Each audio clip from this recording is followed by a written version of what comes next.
Então, o primeiro método que eu vou falar é o for each. Se a gente traduzir o for each ao pé da letra, vai ficar algo do tipo para cada. Para cada o quê? Como assim? Você deve usar o for each quando você precisar executar uma função para cada item do array. É por isso que o nome dele é para cada.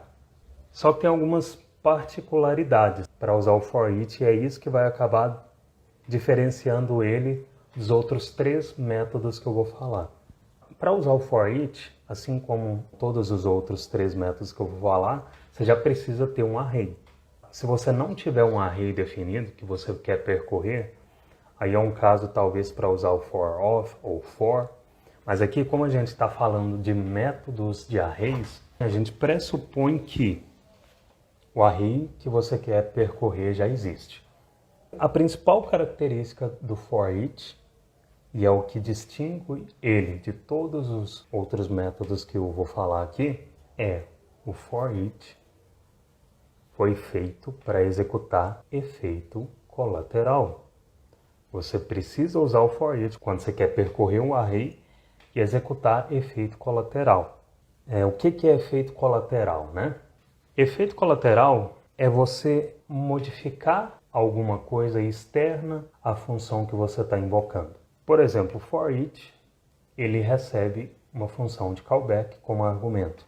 E geralmente você vai usar o for each quando você precisa percorrer o array e, por exemplo, mudar o valor de um counter fora do escopo dessa função do for each.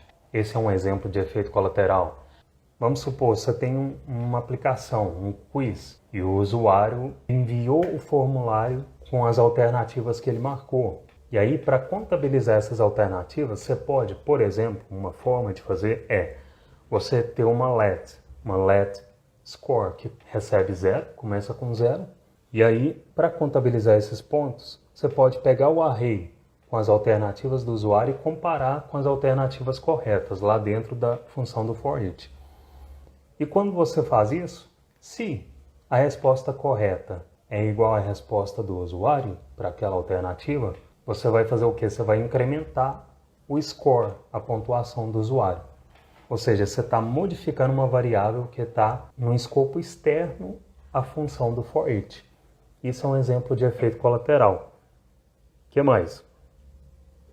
Mudar o valor de uma variável ou de uma propriedade fora do escopo da função é um efeito colateral. Executar request é efeito colateral. Por quê?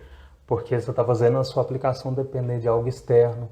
Se esse request for feito sem rede, por exemplo, você não vai receber o resultado esperado. Então esse é um tipo de efeito colateral também. O que mais?